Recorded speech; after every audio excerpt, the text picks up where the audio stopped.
Good morning, everyone, and thank you for joining us today for the second quarter China update. For those of you that don't know me, I am Darby Carstens, and I'm joined by Tian, who's Head of Strategy and Product in our China team based out in Shanghai. Today's session will run for approximately 30 to 40 minutes, and then we'll finish it off with a Q&A at the end. So please post any questions you might have in the Q&A function on your Zoom, and we'll get to as many of them as we can towards the end. Tian, it's certainly been an eventful quarter, starting with massive tariff announcements early on, only to see most of them rolled back in recent weeks. Trade tension sort of seems to appear to be easing somewhat as we head into quarter three, and we're really looking forward to your insights to help us sort of make sense of all of this. So Tian, over to you. Great, thanks, Darby.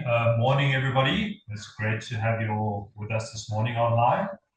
Like Darby mentioned, it's certainly been a very exciting couple of months since the beginning of April. So there's quite a lot to update, and I'm going to jump straight into it. Please post questions in the chat box as we go along, and we'll try and answer everything at the end. So to start off with, obviously, this man, President Trump, is sort of the talk of the quarter, for quarter two, affecting China a lot, affecting the world a lot. But we start off with President Trump's Liberation Day tariffs pretty much on the entire world, and most severely on China until the agreement was reached a couple of weeks ago. So if we look at the table, the original sort of reciprocal tariff table, so they call it, China was hit with 125%, and I've got a select number of countries in this table here. If we look at China was originally 34%, and because China retaliated to that original 34% tariffs, that the sort of reciprocal tariff increased again until it got to 125%. If we look at total tariffs, considering Trump's 20% fentanyl-related tariffs since earlier this year, and the average tariffs were around 20% from the Biden era, sort of your average tariff on Chinese imports into the US for almost a month, actually more than a month, was about 165% average tariff. So effectively, it was a trade embargo. If we look at this table, ASEAN countries. So ASEAN stands for Association of Southeast Asian Nations. A lot of them are China's neighbors. A lot of them sort of help complement China's exports to the US and the West in general with their lower end, cheaper manufacturing. Labor costs in China are actually quite expensive nowadays relative to a lot of parts of Asia. So we saw Trump not only coming out targeting China, but targeting all of the countries that could help China re-export their goods into the US. So that was a very targeted, very rough reciprocal tariff until Trump sort of paused everything on everyone else aside from China to 10% for 90 days. If we look at during that time what China was doing to try and counter the 125% tariffs, China was active on all fronts. So firstly, I think to start off with, what China essentially was doing, and very surprising. So China generally has the support, at least political support, of most emerging market countries. But this time around, China also had the support of the European Union. Effectively, why did they get the support? Effectively, is because China is the main country standing up, sort of retaliating on tariffs, but defending World Trade Organization principles. World Trade Organization principles are very, very important for smaller countries like South Africa, like the UK, for example, because when you are negotiating with a $25-30 trillion economy, there's no level playing field unless you come under the framework of the WTO. So we think that's very important, and it's a positive reason for China to sort of stand up to Trump's tariffs. President Xi Jinping made state visits to Vietnam, Malaysia, Cambodia, sort of three very key countries to ensure that there's political support, there's trade support, especially in times like these. China needs the support of pretty much everyone else outside of the US. China continued to negotiate or interact with countries like Japan and South Korea to potentially have a trilateral free trade agreement. China and South Korea already has a free trade agreement in place. They are in talks to extend that. So we also saw after the recent state visit of, not necessarily state visit, but visit of Xi Jinping to Russia to commemorate World War II victory. We saw very shortly after Russia-Ukraine sit down for bilateral meetings, although it wasn't sort of most prominent figures from both countries at those negotiations. Progress is highly welcome. And one of the key reasons to push for sort of an end to the Russia-Ukraine war is so that China can interact more freely with the EU again. Obviously, the war is something that's a major barrier between China and the EU. We saw China lift sanctions on EU MEPs, and potentially there are rumors that China-EU investment agreement that pretty much has been on freeze since Russia sent troops into Ukraine may potentially be revived. So that's a rumor, but that is something that shows China is pretty much active on all fronts, trying to grow trade with the rest of the world in the face of US tariffs before the tariffs got suspended or paused. So this slide, as the title suggests, buckling under pressure, and it was fortunately the Trump administration buckling under pressure. So China very rarely uses words like a joke officially at press releases, but the foreign ministry originally called US tariffs at 125% a joke. So it was very harsh responses. But very thankfully, actually, to our surprise, and I think to the surprise of many, on a couple of weeks ago in Geneva, that both sides, China and the US, agreed to bilaterally remove 115% of the reciprocal tariffs. So in terms of reciprocal tariffs, we are on 10% versus 10%, but effective tariffs now sit at 30% on Chinese imports into the US and 10% for US imports into China. Why the 30-10 I mentioned earlier? The additional 20% was the original Trump mentioned fentanyl-related tariffs, where China used different sort of responses, as in additional tariffs on soybean imports, agricultural imports, additional imports on, for example, US LNG. So those sort of restrictions are still in place. We are positive on sort of the fentanyl tariffs to be removed in the future. I'll cover it later. It is something that's not difficult politically to do. So why did the US buckle under pressure? China is effectively in a position of strength, to put it bluntly. This chart shows China's rolling trade balance over 12 months. You can see the green line. China's rolling trade balance should consistently grow since 2019 through the COVID years. The three countries I compare China to in this chart: Japan, Germany, and South Korea. All of these countries are your traditional industrial powerhouses prior to China's rise in manufacturing. And all of these countries are heavily dependent on exports. You can see that Japan actually struggling with pretty much almost a consistent trade deficit now. South Korea also struggling throughout the COVID years, but back to small trade surplus territory. So is Germany. Germany really struggled throughout COVID a little bit, and largely, obviously, with the Russia-Ukraine war, they struggled over 2022, 2023. But recovering to sort of 200, almost 300 billion annual trade surplus. But China is the only one with a significant and consistent growth trajectory. Absolutely a position of strength. If we look at China's annual trade surplus, this is in 2018 was when Trump's first term, when he added tariffs on Chinese imports. I always say to our clients, if we didn't put this pink text and arrow showing that Trump tariffs began back in 2018, you would think China is having a phenomenal time in terms of its trade, just growing annual trade surplus year after year, pretty consistently, with the exception of 2023. 2024, obviously, major growth. This year, we expect that growth trajectory to continue. So all of the restrictions, all of the tariffs, all of the tech restrictions and sanctions on Chinese companies, there are more than 1,000 Chinese companies sanctioned by the US currently. All of this is not really making a dent into China's trade surplus. That's why we say China is absolutely in a position of strength. And overall, China's total exports to the US only makes up about just under 3% of China's annual GDP. That's measured by last year's GDP.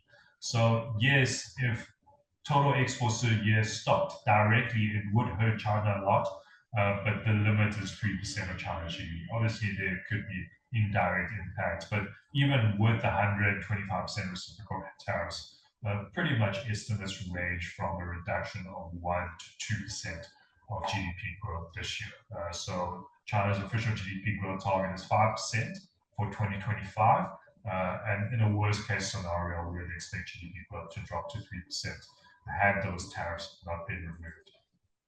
If we look at the Chinese currency, it was widely speculated that the CNY would depreciate. So depreciations, you could argue that it's good for exporters, at least in the short term, but one needs to remember that China imports a lot of commodities, materials used in its manufacturing processes. So it's not necessarily all win for Chinese exporters if the currency depreciates significantly. We have been saying throughout this year that we did not expect significant volatility in the Chinese currency. The central bank has made it very clear, if we look at all the policy moves and its track record, the central bank here will focus on currency stability. And stability, especially relative to the US dollar, can be seen on this chart. We've seen, so the two other currencies are the Korean won and the Japanese yen. Both have appreciated significantly relative to the US dollar, largely due to dollar weakness, and we believe some contribution with the political pressure of Trump's reciprocal tariffs, forcing the respective countries to slightly appreciate their currencies to try and negotiate a better reciprocal tariff deal. But if we look at the CNY, absolutely stable relative to the US dollar, which means relative to other major currencies, the CNY has actually depreciated slightly, which is arguably slightly better for its export sector, exporting to everywhere else in the world except for the US. So we continue to expect currency stability. This is just showing what's happened. If we look forward, I think at least for the rest of this year, with all the uncertainty and sort of all the political moves that are unexpected, it's very difficult to forecast for the long term. But our outlook is positive for the rest of the year. So I think the Geneva agreements pretty much prove that Trump is not as reckless as the media makes him out to be. And when faced with a challenge that he cannot overcome, he's very flexible to reach deals. So the world pretty much sees the Geneva deal as a big win for China. I think that would be the case for us sitting in China, and for you guys, most of the viewers today sitting in South Africa. Some of you in Europe probably the same, but I think overall, from our analyses inside the US domestically within Trump's supporter base, the deal is often seen as a win for Trump. It doesn't really matter whether it's a win for Trump or a win for China, as seen by Trump supporters. What we find as a positive is that if there is no political pressure for Trump to do something so that he can look strong again versus China, it's a good thing. So that if Trump continues to be seen as making deals that are making America win, it's actually great for the rest of the world that he doesn't have to come out with something of a shock politically again. So right now, we think there's not too much political pressure for Trump to backtrack on the Geneva deals. We believe the US needs China and a lot of foreign countries to help with US treasuries that are maturing in 2025. There's around $9 trillion of treasuries maturing this year, around $6 trillion maturing in the next month or two. So it's actually quite critical for Trump to actually want China's help. China is now the third largest foreign holder of US treasuries, and if China can buy some more of the maturities, that would help. So I think there is sort of vested interest in good relations, at least temporarily.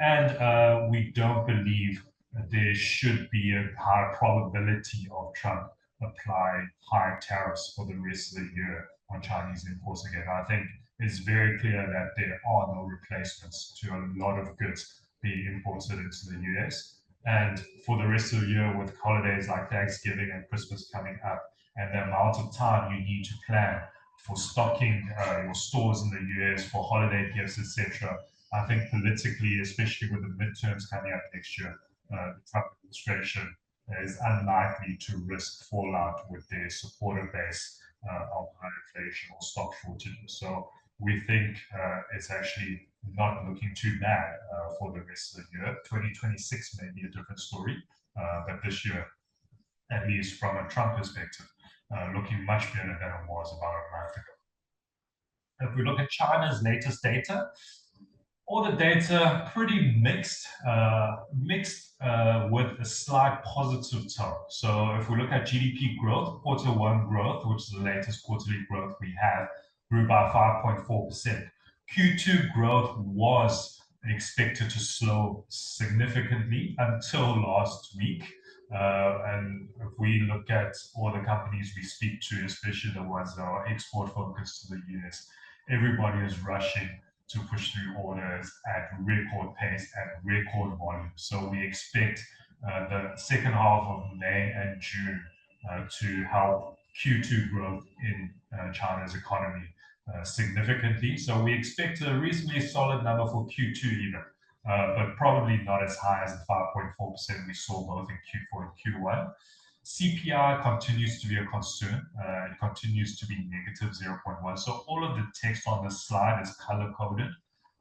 Green for positive, red negative, and yellow probably neutral. If we look at CPI, it's certainly third month in a row of negative CPI. The only positive we can draw out of this negative CPI is it is still hovering around zero. It's not significant deflation. And the policy makers here in China are highly aware of it. There are a lot of government consumption-related subsidies that continues to spur consumption, which is positive, but we are hoping for that CPI number to show positive. What's positive about CPI is that core CPI accelerated to 0.5% in April. We'd like core CPI to be in the 1 to 2% range. Still some way to go, but it's important that it's staying above zero. PPI, same story with CPI, continues to be negative and accelerating decline. So PPI and CPI are sort of the two negative readings as we stand here at Q2. We continue to monitor the data, and we can see policies trying to drive inflation back up. We believe it should be a matter of time before we get out of negative territory, hopefully in the second half of this year. If we look at other data, retail sales, up 5.9% in March and 5.1% in April. Both are very, very solid. So the estimates are often very volatile, but in March, it beat estimates by quite a wide margin, and in April, slightly missing estimates by 0.4 percentage points. What's positive is that retail sales continues to grow.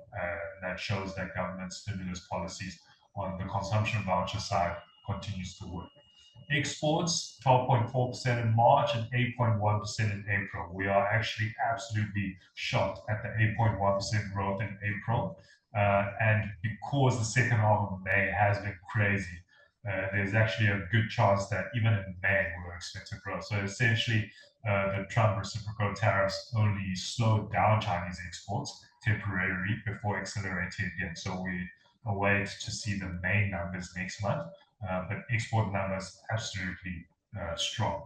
So in April, remember that the reciprocal tariffs are announced on 2nd of April. So April was a really bad month. New home price declines, minus 4.5% year on year.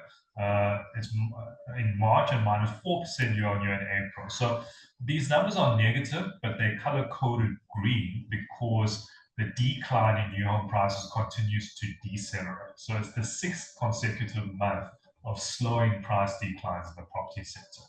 The property sector, I think we've said for a long time that we believe it will continue to be a drag on the Chinese economy, at least for the foreseeable future. 2 years ago, we assumed it would be the next decade. Our position has not changed.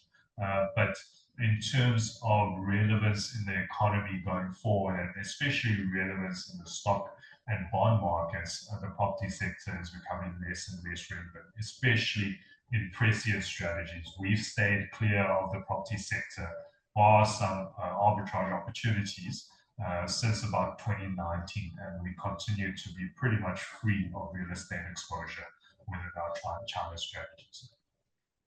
If we look at the data, this chart pretty much shows the CPI worries that we have. The blue line CPI, 3 consecutive months of staying below zero. The positive is that it has gotten better since 2 months ago, which is negative 0.7%. 2-year rates continue to be low. There's just massive demand for fixed income, massive risk aversion and loss aversion type of investors in the market in China. Retail sales doing well, and retail confidence showing retail confidence rising.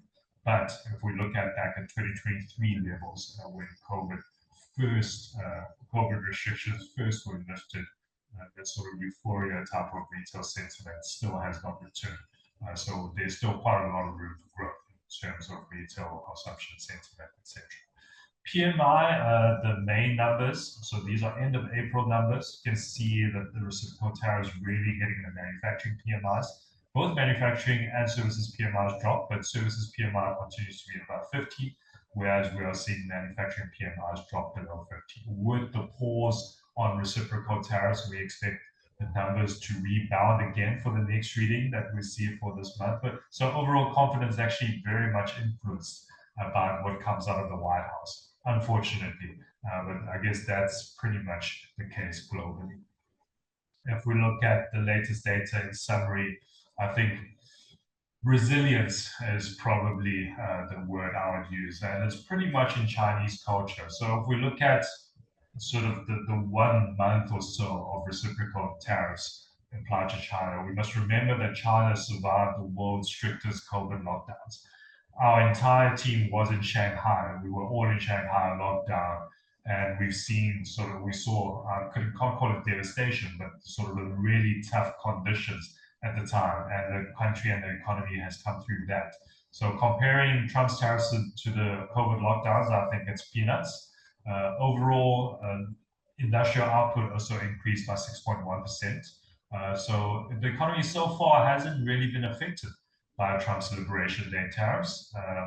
We expect positive developments, hopefully, on the fentanyl-related tariffs I mentioned earlier. We believe politically it's very easy for the countries to agree on reducing the fentanyl-related restrictions on both sides. I think even at 30% tariffs, it presents significant inflation risks for US consumers, and I think that's something that the Trump administration will have pressure on domestically.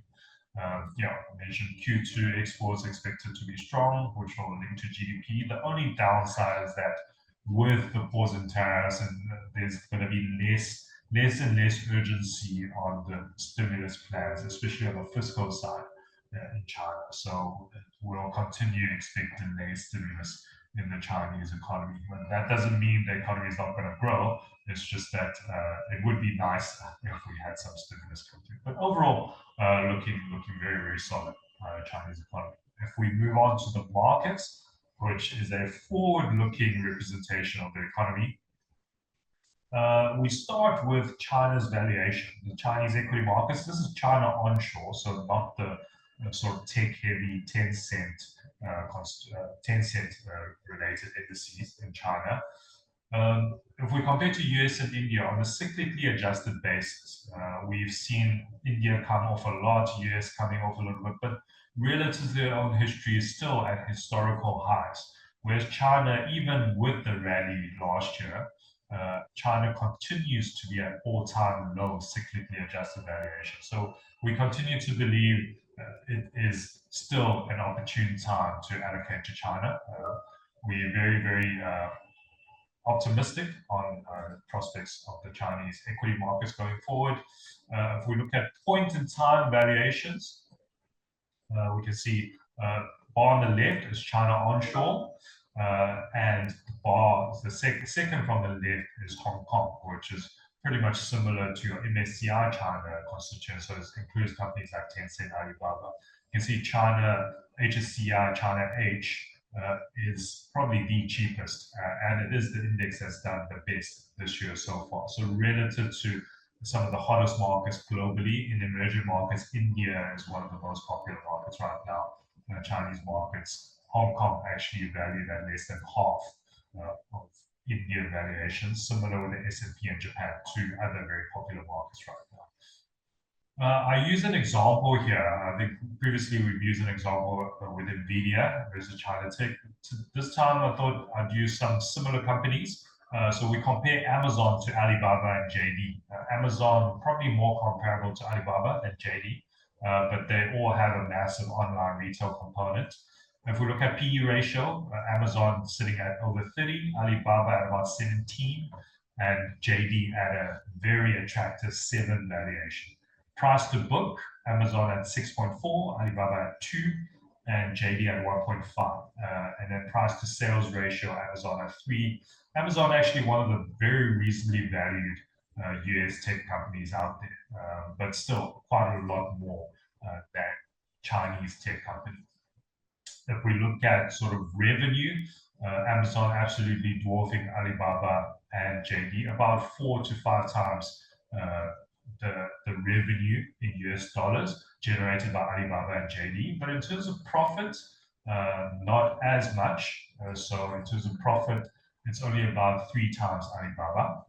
JD has depressed earnings currently, so they're not doing so well, and they've recently ventured into sort of your delivery business, which is going to burn a lot of cash, which is one of the reasons why JD is actually trading at a very cheap valuation right now. So we do see it as an opportunity, but if we look at relative terms, sort of the valuations are not necessarily justified for Amazon versus Alibaba and JD. If we look at the American tech stocks, so I still have NVIDIA here at 3.3 trillion valuation as of early May. Amazon, a lot less at $2.2 trillion valuation.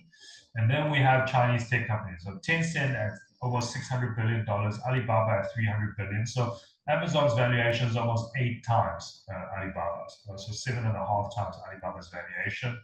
And if we add the entire rest of China tech, it only comes up to about 1.75 trillion. So effectively, you can sell 80% of your Amazon holdings and buy the equivalent exposure in the full China. You can buy the whole of China tech sector. So it just shows how attractive China tech has been and continues to be. Last year, I think last year this time, if you guys followed our webinars then, we showed a similar comparison with NVIDIA. And since last year, the Chinese tech sector is already up about 50%. So I hope you guys came on the bandwagon last year, but even right now, there's still quite a lot more upside. So if we look at how the indices have performed year to date in 2025, so the S&P is down 4.9 now. This is all total return indices, so the nominal indices would do worse than what I've shown on this slide here. S&P down 4.9%. This is as of the end of April, so it has been quite a few weeks in May, and the indices, all of these 3 indices are up a little bit. I think both S&P and CSI 300 are getting to 0, and then HSCI is up another 5% this month. But as at the end of April, CSI 300 doing better than S&P. You can also see less volatile than S&P at minus 3.4%, but the tech-heavy Hong Kong index as at the end of April was up 12%. As at the end of Friday, we were up about 18% on the Hong Kong. So cumulative compared to last year, cumulative year to date this year, we're probably up 60-70%, still with a lot of room for upside in the tech sector and a lot more room in the onshore where it hasn't rallied so far. So with that, I'll move on to Prescient and how we are navigating the markets. So I think obviously the product focus of today's conversation will be our Prescient China Balance Fund. This is our flagship product. We do have our equity and hedge strategies in China, so feel free to reach out to us if you want to discuss those strategies.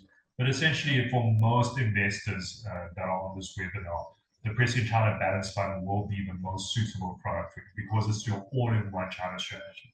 Because we give you access to China onshore A shares, which is not freely or readily available outside of China. You require a QFII license to access China onshore stocks, where otherwise there are capital controls and restrictions for foreign investors. Prescient was the first African institution to receive that QFII license, so we give you full access to the China domestic market. We give you full access to the China offshore Hong Kong and ADR market, and we have full capability in the China fixed income market, and we manage asset allocation. So this is sort of your all-in-one China strategy. Unless you have a robust asset allocation process in place for China, this is the strategy we recommend if you are considering China. So since last year, we actually moved our asset allocation very, very actively. And these are sort of monthly asset allocation moves. We actually adjust our asset allocation on a daily basis. Since the Trump reciprocal tariffs came through, we've actually moved slightly lower. You can see that we actually reduced our option exposure, our equity exposure already in February. But it wasn't necessarily just for the Trump tariffs, but as Trump tariffs came, we added more option structures to protect the downside, because we know that the Chinese economic and market fundamentals are very, very strong. But with all of the geopolitical noise, there can be a lot of short-term downside, which is why we spent some of our outperformance on option premiums to help protect the downside and reduce volatility in the portfolio. So our net equity exposure currently is about 74% within the Prescient China Balance Fund. Our nominal exposure is still about more than 90%. So we have an option structure in place where it reduces our net exposure as it's played on this chart. But if markets rally for the next 10 to 20%, we can get close to 90-95% of market upside exposure. That just shows that we remain bullish in our positioning, bullish but cautious given all of the geopolitical noise. And within our multi-strategy process, we can have structures in place, as opposed to a pure equity strategy where you will need to ride out the volatility over time. If we look at year-to-date performance for our Prescient China Balance Fund, it continues to outperform 100% equity. So 100% equities are slightly down, but with our option structuring, with our exposure, our overweight exposure to China tech, we actually managed to outperform. This is net of fees, by the way, outperform even pure equities by about 4.5% year to date so far. And we continue to work on our process to try and outperform even 100% equities. This was our performance for the calendar year of 2024 in a very volatile fourth quarter and crazy sort of market conditions on the back of stimulus in China. We managed to capture about 93% of equity market upside and less of the downside as well. So that was our track record for last year. More just to display our shorter term track record. If we look at since the long term, we managed to deliver China inflation plus 6.5 net of fees. Last year was sort of a breakout year for us after a prolonged bear market in China that lasted 3.5 years, and we continue to be positive on markets. If we look at Morningstar ratings, for those of you that have the Morningstar terminal, it's actually quite weird. We actually noticed that if you look at our 5-year rankings, we rank number one globally. If we look at our 10-year rankings, we also rank one globally. Over the last couple of months, there has been some weird change within the Morningstar categories where the universe has gotten smaller, but typically over 5-10 years, we rank number one globally across all managers that manage China allocation funds. So we're actually very proud of that, coming from a small place like South Africa, to be able to do that. We are querying with Morningstar on the sort of the change in number of funds in the universe, but regardless, in our Morningstar star rating, it looks a bit weird. If we rank number one, it's a bit weird that we are sort of over 10 years rated a 3-star. Over 5 years, we're 5-star because we ranked number one as well. But overall, historically, we have consistently been a 5-star rated. So once Morningstar updates that, we'll update it in our presentations as well. So it just shows that you guys are in good hands in this strategy, which is our flagship strategy as well. Overall, our China Balance Fund, since inception, continues to outperform. This is our standard brag slide. This green line is MSCI Emerging Markets Total Return.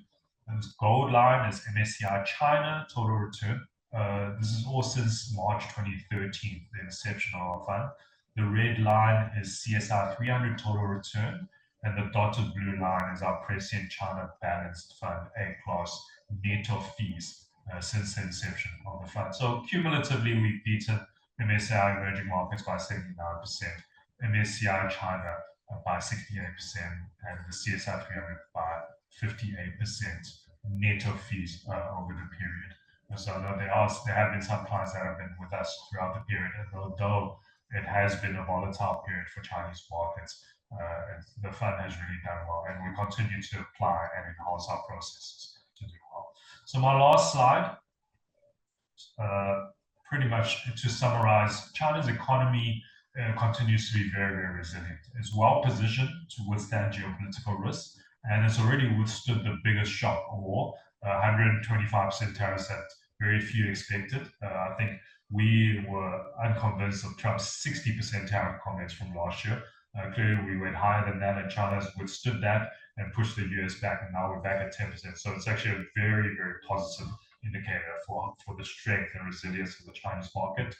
We continue to believe China as a market is just too big to ignore and too good a diversifier, especially for South Africa-based investors.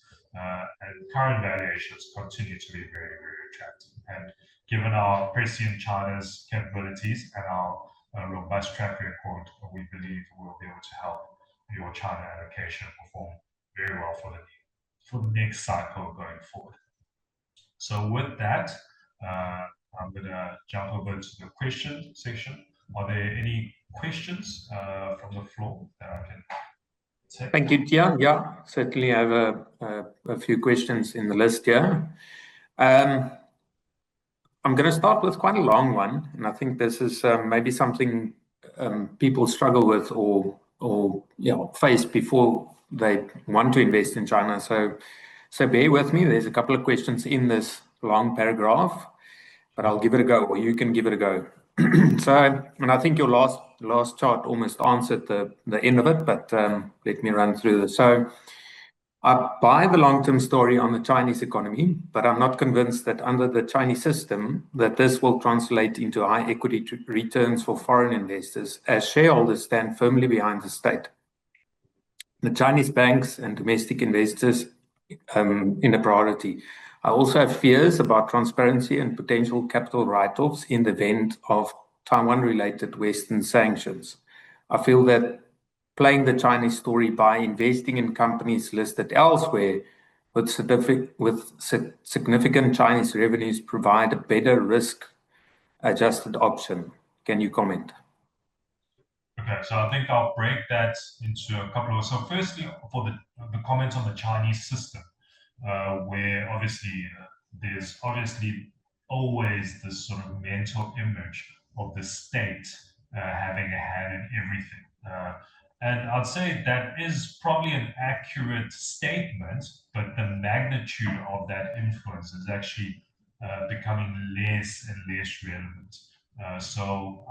For example, I'll give you an example. One of the key contributors to our fund's alpha is that we were invested in a lot of state-owned banks, and those banks over the last couple of years, with the markets since the peak of 2021 is still negative to flat, those banks have a total return of around average 90 to 100% over the same period. So you have significant outperformance of the market in sort of theoretically your most state-influenced sectors. So what I'd say is that there's always this fear that the state-owned banks will be forced by the Chinese government to bail out all the property companies and the bad debt by the local governments. That actually hasn't been the case. And the government locally in China is more and more moving towards a market-orientated sort of governance policy and regulatory framework. If we look at Xi Jinping, I know Xi Jinping is often portrayed in Western media as sort of a dictator and someone that's going to take China back to like proper communism and socialism. But people forget the reason why Xi Jinping became the most powerful man in China was that he was someone that was for economic reform. The provinces he governed did phenomenally economically. He is a reformer. He is someone that really understands sort of economic policies and what you need to do in terms of market reform to grow the economy. That's how he rose to power. It's not widely covered in the West. And his second in charge, Li Qiang, currently is the guy that pretty much had helped Alibaba from its infancy days to what it is today. He is the previous governor or sort of provincial chief of Zhejiang, which is where Alibaba's headquarters are based. So all of this actually, I would say I'm actually more confident that the Chinese system is more going towards an open market type of system. Whereas if I look at the Trump administration, I'm not sure who's going to come after Trump, and that's actually going to becoming more of a closed and protectionist system, not necessarily going towards communism or socialism. But if I had to pick one out of two, not that we want to pick, I would say the Chinese system is looking stronger currently. If I look at your comment, the part of the question that talks about investing in companies that have significant China exposure, absolutely. I think that's certainly one of the ways of getting exposure to China. For example, Apple and Tesla have significant exposure to China. So under normal sort of political relations, those companies will do very well globally and with their China exposure. One of the things we've always flagged as a risk, not that we manage their strategies, is that if we look at the amount of companies the US has sanctioned China on, China has sanctioned very little of US-based companies. They've only sanctioned companies like Lockheed Martin and so your companies that produce arms that have no exposure to China actually. But imagine if China sanctioned Microsoft or China sanctioned Apple, China sanctioned Tesla. Those companies will all of a sudden overnight lose 20 to 25% of their revenue. So those are the risks that I think one needs to consider. And I think that there was a comment on Taiwan-related Western sanction. I think that's just absolutely tiny probability linked to that. So there's all this noise about China sending troops into Taiwan. We actually spend a lot of time analyzing Taiwan. For anyone that's up to date with domestic Taiwanese politics, you would notice that Taiwan is pretty much in self-destruction mode. The minority government is trying to sort of prosecute all his political rivals, where he doesn't have a parliamentary majority. The US has actually stepped in to rein in a lot of the risky comments the Taiwanese president has recently made.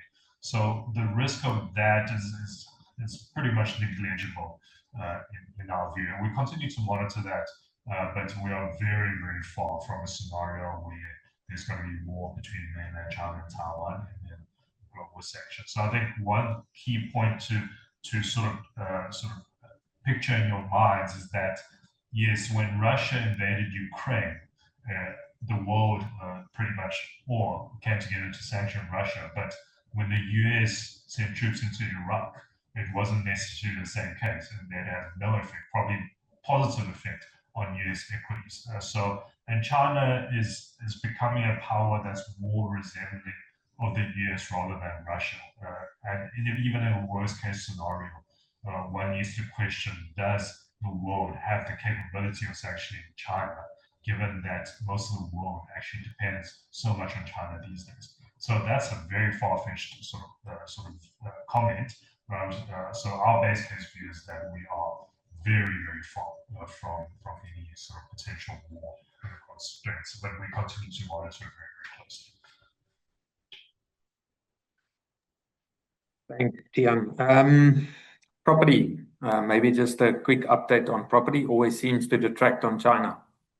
Yeah. So I think probably about 2 years ago, our base case assumption was that the property sector would be a 1 to 1.5% drag on China's economy per annum for the next decade. And that in that assumption, we pretty much assume a contraction in real terms of about 70% of the existing property sector. That assumption pretty much remains intact, and we continue to see sort of developments as the rest of China's economy grows. The relevance of the property sector continues to drop.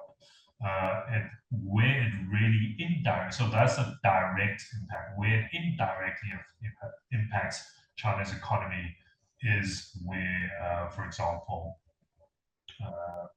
people's wealth effect, people's apartments, which is pretty much the majority of their wealth, gets reduced, and people feel poorer, so they consume less, which indirectly slows down consumption in the economy and indirectly slows down GDP growth. But those impacts are hard to measure, and we are coming through the slump. We are seeing the data point I mentioned earlier, slower price declines in property. And probably in another 3 to 5 years, we should be actually seeing positive contribution, hopefully. So our assumptions on the property sector are very aggressively negative.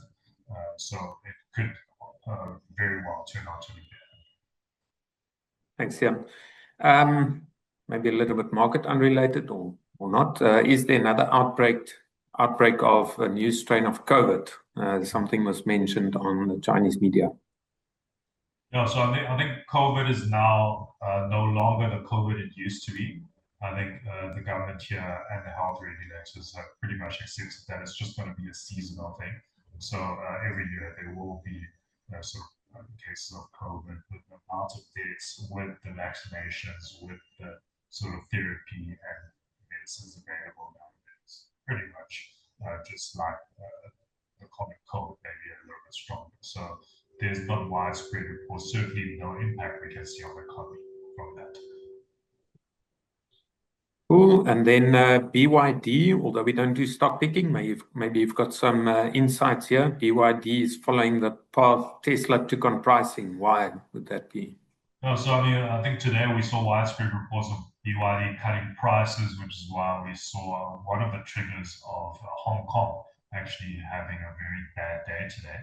In terms of stock index movement. I think BYD is the most efficient car producer in China.